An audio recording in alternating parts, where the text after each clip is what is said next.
Radio Yesteryear, now playing on TuneIn.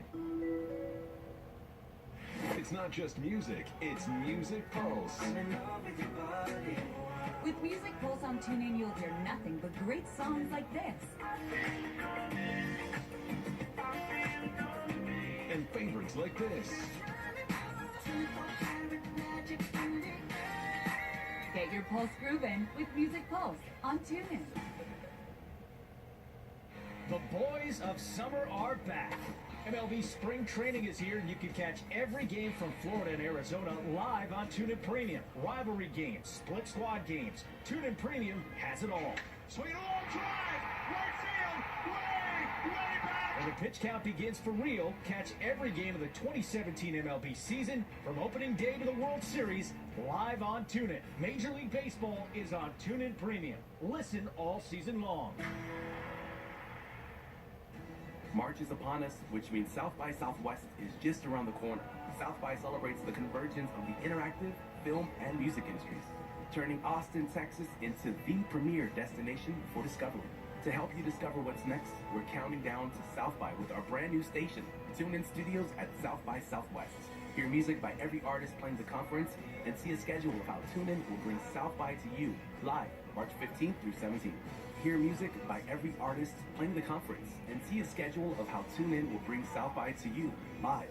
We've curated 3 incredible days of music and sports broadcasts for our takeover of Easy Tiger on 6th Street. Hear it all on TuneIn Studios at South by Southwest Radio and check back often for details on our live broadcasts. If you're going to be in Austin, we'll be sharing info on how you can RSVP to our parties and showcases. Get on the VIP list, and we'll see you in Texas. The countdown to South by Southwest is right here on TuneIn, your everything audio app. Again tonight, we are breaking news. We have published Donald Trump's tax returns from 2005. It's 2 pages, his 1040 form from his federal tax returns that year. Joining us now is NBC News White House correspondent Hallie Jackson. Hallie, it's great to have you with us. I know you're only able to join us by phone. I want to talk with you about the White House reaction to this news tonight and how hard they have fought to stop something like this from seeing the light of day. Well, what I can tell you is this, Rachel. You had the statement, I believe, earlier on the show from the White House about this, confirming some of the numbers that are in that tax return. I can speak to what the president, as a candidate, had been pressed on repeatedly on the campaign trail, again during his transition, and then his team has been asked about this as well after the inauguration, which is, when will the president release his tax returns? Is that going to happen? You know, there's a line from the president has consistently been, as a candidate, that he will not release his returns because he is under audit. You might remember that shortly after the inauguration, Kellyanne Conway seemed to say that the president would not be releasing his returns at all because people didn't care, and then later on Twitter indicated that in fact it was because of the audit. The president himself was asked about this. We actually asked him about it at his first press conference after during the transition. It was in January, about whether he would release it. Why wouldn't he? He said Americans don't care. You've talked about the poll numbers about it. We actually asked Sean Spicer about it again just last week, the press secretary, about whether the president is still under audit and will he commit to releasing his 2016 tax returns when those are completed. The press secretary said that as far as he knows, the president is still under audit, that nothing has changed. He said he would follow up on the question about whether the president would release the 2016 returns, and I'm told by a White House official today that they have not made an announcement on that just yet. So still questions obviously remain about this, but the president as a candidate was consistent about his reasoning, and we see no change as of yet from the White House, Rachel. White House correspondent Hallie Jackson joining us tonight from Washington. Hallie, thank you very much. So this was a little bit of a crazy night, but tonight, thanks to investigative journalist David K. Johnston, the world is getting its first look at a federal tax return from Donald Trump.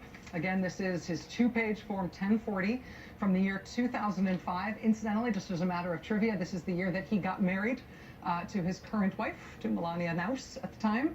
And she's listed on here. It's a joint filing for the two of them. And you can see some real stuff here. You can see, for example, that the president reported more than $150 million in income that year. David K. Johnston got this tax return in his mailbox. He tells it came across the transom. The White House tonight confirmed to us that this return is real. They threatened us and told us that it was illegal for us to publish it. It is not illegal for us to publish it, but we'll take the threat in the spirit with which it was intended. Watch the questions that this revelation tonight brings forward. If somebody was able to release this report, this 1040 report, and get it into reporters' hands, I think it is reasonable to expect that there's more out there and that we will see more of this come out. We know how much the president made and paid in that 1 year. We have only these 2 pages. But there's still a long list of questions that could be answered by the president if he wanted to release more, or if anybody else does what this source did tonight to get this into our hands. Thanks very much for being with us tonight. That does it for us tonight. We will see you again tomorrow. Now it's time for the last word with Lawrence O'Donnell. Good evening, Lawrence. Rachel, you know, normally at 9 p.m. I have some stuff to do to prepare for a 10 p.m. live TV show. All that stuff I made sure was done at 8:59 p.m. I got to watch every minute tonight. This has been riveting television. This has been an amazing revelation. And I just want to point out that you and I have mailboxes too. David K. Johnston just got lucky in his mailbox one day. www.sendittorachel.com exists. I'm just saying. But this goes to your point about why this may just be the tip of an iceberg of material that could be discovered that way. If this was discovered that way, what else do people have out there that they might just want to send to people's mailboxes? That's right. And this, you know, what we've got here highlights how important a president's tax returns can be. It highlights the important questions that could be answered about this president by his tax return. I think it only increases the pressure to see, you know, the assorted schedules that go with this and further years. All right, who are we kidding? You're not finished with this. Come on over here, across the hall. Let's do a few more minutes on this. I'll be there in a second. You've got more to say, I know it. Okay, I'll be right there. Thank you, Rachel. We're going to continue our breaking news coverage of the tax documents that recently arrived in David K. Johnston's mailbox.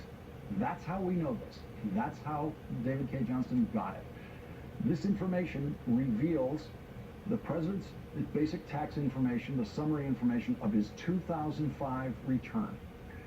And revealing tax returns like this is something that all presidential candidates and presidents normally do. They normally just release this. This is not breaking news for any other presidential candidate or any other president. It has become a White House ritual for the president and the vice president to release their tax returns in the first or second week of April as April 15th approaches. The tradition is for the president to always release his tax returns before tax day, before April 15th, showing exactly how much he is paying, on how much tax he's paying, on exactly how much income he is earning. Normally these are, like the Trump documents, filed jointly with the First Lady. And we see that every year with the president and the vice president. And we see that the president and vice president pay their taxes on time. They're encouraging us to do the same thing. This year we may see the peculiar spectacle of the vice president maintaining that tradition, the vice president only, while the president continues to refuse to release any tax information. Now here's what Donald Trump, the candidate, had to say about releasing his tax returns. I pay hundreds of millions of dollars in taxes, but as soon as my routine audit's finished, I'll release my returns. I'll be very proud to. Thank you, Mr. Trump. I'm under a routine audit, and it'll be released, and as soon as the audit's finished, it'll be released. I'll release them when the audit's completed. Nobody would release when it's under a routine audit. From the first emergence of the audit excuse, we have pointed out on this program that there is absolutely no proof, never has been proof, that any of Donald Trump's relevant tax returns are being audited. Audits begin with a form letter from the IRS that commences the audit. Donald Trump has never produced that letter. I have requested that letter from the Trump campaign. They have never produced that letter. If he was actually being audited, he would have that letter, and it wouldn't tell us very much at all except that he was being audited. But still, even that letter would not prove that Donald Trump was still being audited. It would only prove that an audit was commenced on a certain date and that that audit might or might not still be going on. There is no reason to believe that Donald Trump is being audited if he will not even release the form letter that commences an IRS audit. Now, you just heard Donald Trump say that he pays hundreds of millions of dollars in taxes. That's really important. Let's listen to that one more time. I pay hundreds of millions of dollars in taxes. The tax information revealed about Donald Trump tonight shows nothing like that. Joining us now with the facts, David K. Johnston, Pulitzer Prize-winning journalist who founded DCReport.org, a nonprofit news organization covering the Trump administration specifically. Also with us, Rachel Maddow, host of the Rachel Maddow Show, which blew up Twitter and the internet. You tweeted out around 8-ish or something that you had this, and the anticipation built by the second on what we had. And the only previous information we had from Donald Trump about how much he pays in taxes, is what we just heard. Hundreds of millions of dollars he pays in taxes, and you find, and we're able to reveal to everyone tonight, that it's about 38 million on this particular year. And we don't know what this indicates about other years. I mean, one of the things that David's been able to document over the years is he found when he was looking into Trump's casino businesses, for example, there were a number of years in the 70s for which Trump paid no taxes. Negative income. They had negative income. Paid no tax.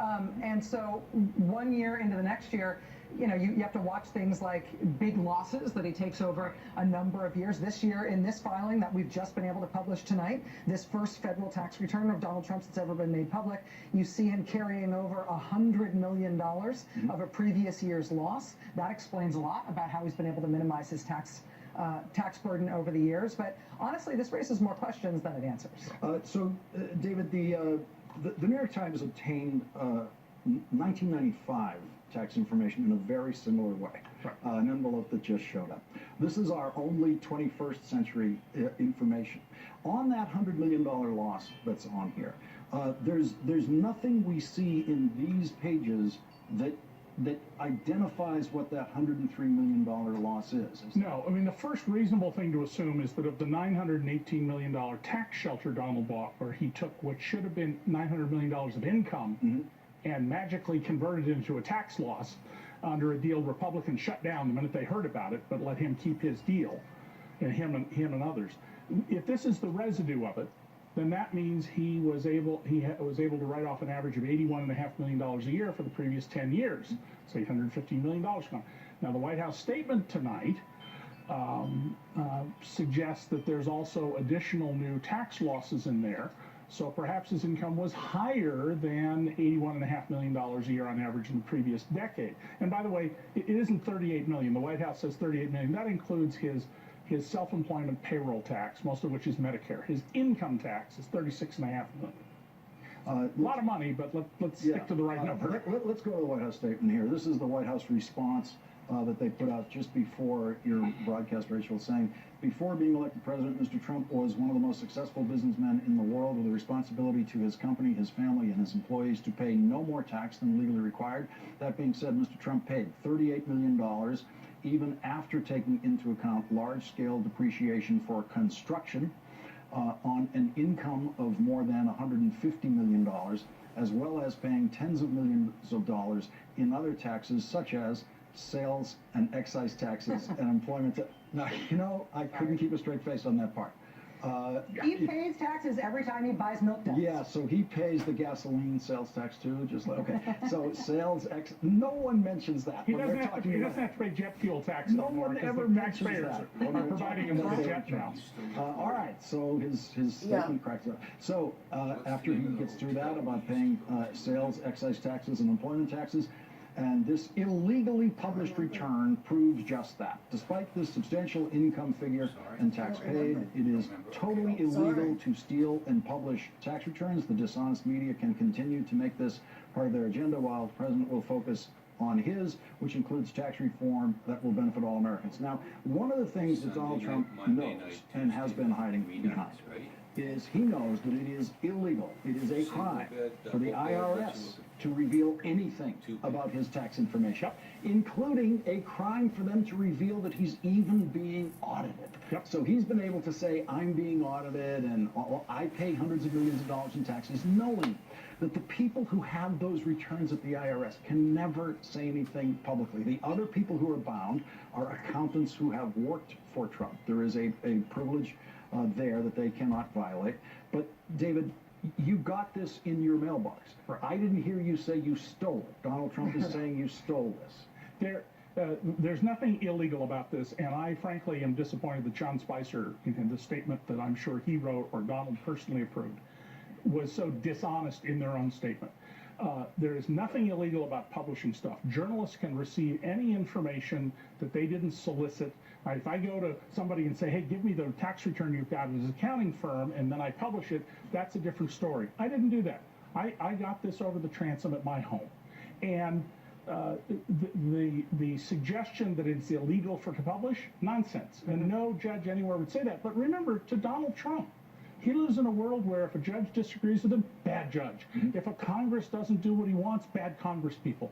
Because Donald sees himself and talks about the presidency as if he is a dictator, because that's what he was in the Trump organization. Can I just say on that point that, first of all, it's not illegal to publish these things. Calling the dishonest media, calling out the dishonest media in this statement, there's nothing dishonest about this story. There's nothing dishonest about this publication, nor have they even accused us of that. I would say, listen, we are all, as journalists, on the lookout for forged documents, right? We're all on the lookout for somebody trying to sucker us into something. When we got this, when David got this and said that we could put this on television, that he had obtained this, you sent it to the White House, we sent it to the White House, we said, verify this for us, let us know if it's true. They didn't come back to us and say it's not true.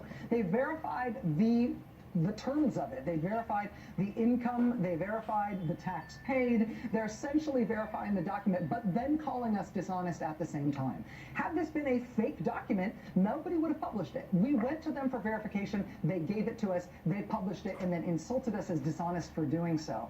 And that's, I mean, I realize we're getting used to this from the White House, but that's not at all in keeping with the facts of the way this was brought to the public's attention. One thing they didn't say is, this is dishonest. He pays hundreds of millions of dollars in taxes. They didn't argue with any of the numbers here. They actually adopted them in their statement, indicating as much as you could ask for in terms of this being the real thing. Can we go to one other thing on the audits issue? So Trump has said, as you pointed out, I'm being audited and that's why I can't release my taxes. David, one of the things you pointed out is that even if that were true, that you couldn't release tax returns while you're under audit, not true, you can. The IRS makes clear that you can. The example of Nixon makes clear that you can. Right. Even if we decided that you couldn't release tax returns that are currently under audit, isn't it basically impossible that Donald Trump's tax returns from the 1970s and the 1980s and the 1990s and the early 2000s are all still under audit? No, in fact, it's a 6-year statute of limitations. Well, but tax fraud is like murder. There's no statute of limitations on tax fraud. But Trump's lawyers, in one of the most artfully written legal letters I have ever read in my life, said that he is under audit only from 2009 forward. But they never used the word audit. That's correct. They never used it, but that was what they wanted us to imply. Yeah, they wanted so I think we could reasonably assume